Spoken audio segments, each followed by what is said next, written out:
Hey, it's the Scotch Test Dummies. We've got an independent bottler. Bottler from Signatory. That's how Roy Aquavitae says it. And this is from Scotland's little gem, Edradour. Edradour. Edradour. My wife, sorry, got excited. We're going to test it!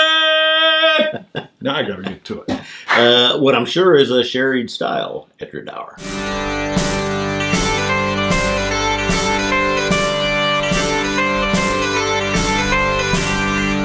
My wife picked this up Style. for me for our Ooh, anniversary. yes. Yeah, I knew this was like. My God. Yeah, I know.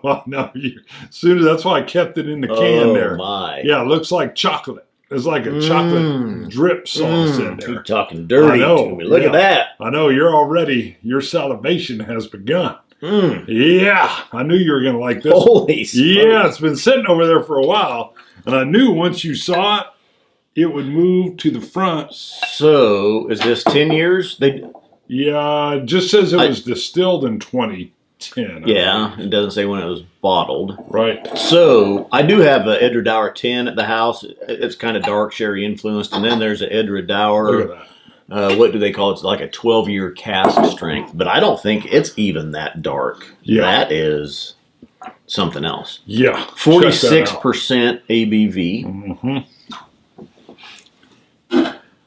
Dark. So I get to take this one home. When the wife bought this for you, what was it for? Anniversary. So Was it anniversary? Yeah. So 16th of distilled on the 16th of June 2010, bottled on the 29th of July 2020. So just over 10 years and a month old. yeah. Natural color. Bottled on the there. day after my birthday. Oh yeah, you know, yeah, natural color. I think My it says goodness. non-chill filtered. Is that on there as well? I wanted to say The it is. unchill filtered collection Yeah. from So, Signatory. yeah, as soon as I saw it, I like slid it out of the can. I thought, oh my God, Scott's gonna love this one. So I just learned, independent bottlers really kind of Helped. set the tune to single malts becoming available. Right. Yeah, they started sourcing them 80s. out when Back there in was a the glut. 80s. There was a whiskey lock, meaning a lake of whiskey. Yeah. And they started coming out and buying whole barrels of malt and then bottling them and sometimes doing little things and started that whole trend. It was Roy Aquavitae that first even was pointing out all the different wonderful independent bottlers they have in Scotland. So now here we have only a few. SMWS, Scotch Malt Whisky Society, and there's another independent bottler. For the States, you mean? Yeah. Or for what? Yeah, there used to only be like 2 or 3 major ones, but SMWS. Well, you got Single Cask Nation. Yeah, Single in the Cask States. Nation. They were doing the Jubilees and all that kind of stuff, and then they started sourcing. Great shipping, by the way. $10, no matter how many you get. It always surprises me. So, and then there was somebody else, too, that I saw that was doing independent bottlings.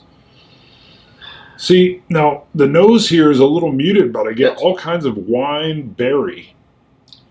Disclaimer, I'm still muted nose a little bit from COVID, but yeah, I was going to say this is kind of muted. I'm just not getting that much on the nose, which Do has your surprised me. puff of air thing. Well, that usually only works with the higher ABVs. No, it's good on this one. When I puff the air in, I get a raspberry coming out.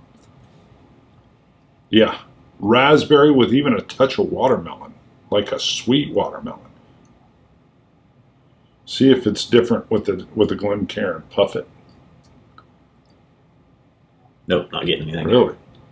That's probably my nose, though. It could be, yeah. I mean, but what was interesting was without using the puff technique that you noticed while we were filming a show, you were like, just put a little puff in it. I didn't get as much at first. And then as I gave it a little puff of air, the berry and the watermelon started coming out. There we go. What isn't on the nose is on the palate. At first sip, those dark fruits just started to take over the mouth. Nice ABV here. Really feels perfect. Wow. All the fruits, spices.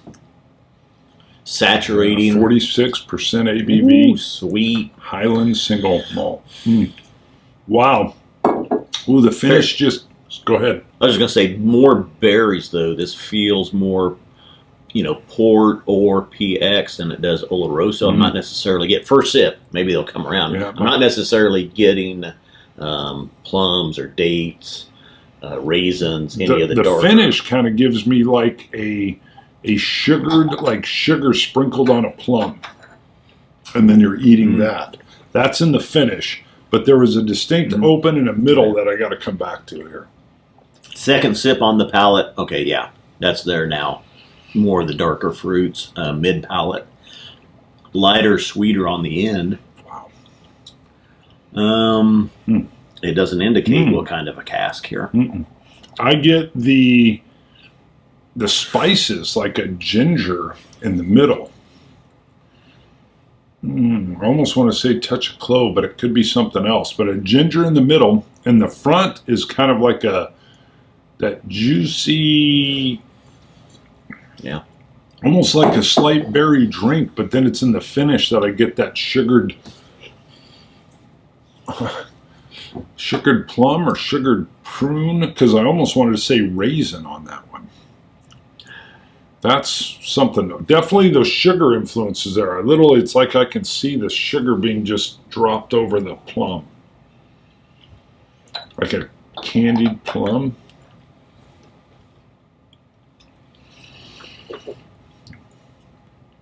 Now, it's not the sherry bomb kind of thing I thought it was going to be looking at it, though.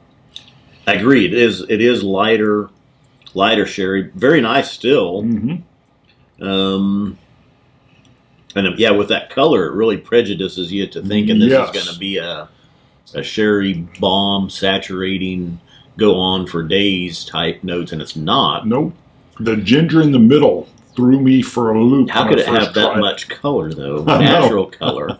That much influence and not be that. That is weird. Yeah, it threw me for like a couple different loops when I tried it, because I definitely thought, ooh, this is going to be a sherry bomb. Scott will love this. Color alone. Then when I tried it, it definitely had those notes, but it was the ginger in the middle that threw things into different realms for me. And I don't mean in a bad way, more in an exploratory way. Yeah, and there's not a lot of information on the can, almost nothing, other than Edradour. So let me try a little drop of water. If memory serves, I liked a little water in this. I'm a little perplexed by the color and the palate. Yep. Although good. Yep. Total Beverage Solution. It's imported by Total Beverage Solution, Mount Pleasant, South Carolina. I'm getting some of the fruits on the nose now after it's been sitting, and it's on my palate as well. Well, that was one reason I opened it up right away and tried it. It's still more of the berry type fruits and not the darker fruits on the nose. It's sweeter.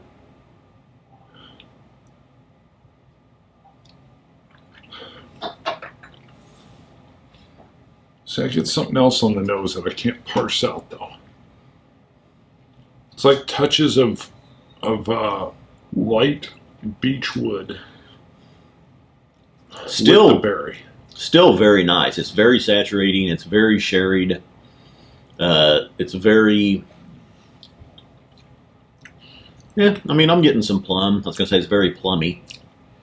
Oloroso type notes, but it's also at the same time, it's almost some lighter, sweeter type sherry notes as well. But just not quite the sherry punch. Right. If I have a criticism, it has less to do with the liquid in the bottle and more to do with what feels almost like the dark false advertising. Yeah.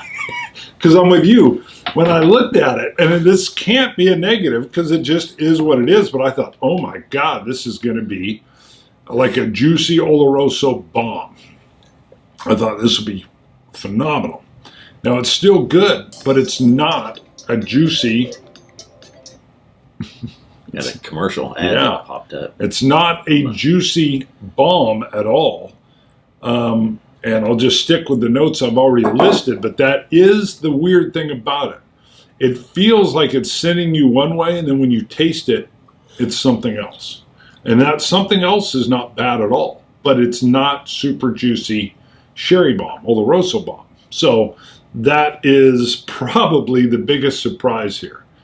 Yeah, you're, sorry, I haven't scored yet. I'm more confused by your little My Pony thing that was on there. I know. I know it. Three ads I had to click through. My Little like Pony thing on there.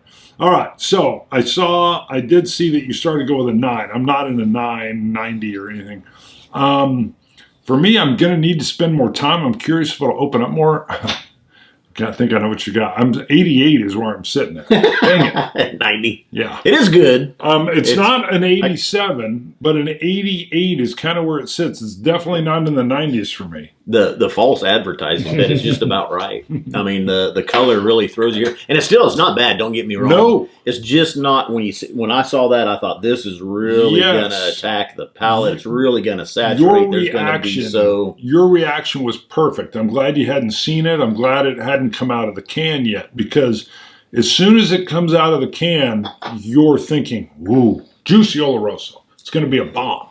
And then you pour it, and it's good in all kinds of different ways, but it is not a sherry bomb. No. It's on the lower end. It's not a sherry bomb, though. It's on the lower end. Really? So I wouldn't even put it in there. The ginger that comes in there twists it in a weird way, and the sugared plum. I did just get some tobacco.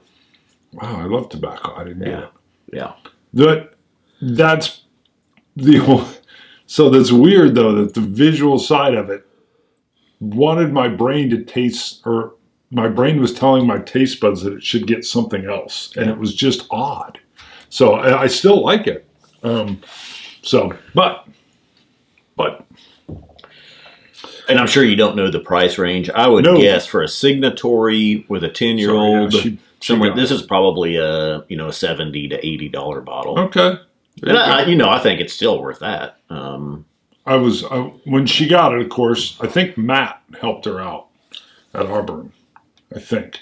Maybe you haven't seen it. I never saw those. Maybe she went somewhere else. So, but she likes to show up and then get something rare and different that she hopes we can review on the show. Well, no, because it's from Total Wine and Spirits, I think. So, but I told her, hey, this will definitely be on the show. So, thanks, babe. So, and I'm curious. This is one where I feel like as the volume comes down, more and more flavors might start coming up, because I feel like there's some things that aren't quite fully expressing themselves. But we won't know that until later. If it drastically changes, I'll let you know. I'll let you know, and we'll throw it back on here. That could be because it's 46% as well. Had they not watered it down that far, if they'd have left it at 50 or 55, maybe you'd have a lot more packed in there. Talking dirty now. 55. Maybe it's the 46% that could be. Hurt could this be. one. I wouldn't say hurt, though. Well, yeah. But it handicapped it. Sounds worse than hurt. Felt like you hit me in the knee with a bat. All right. Scotch It. You Scotch gods. Cilantro. Dummies. Dummies.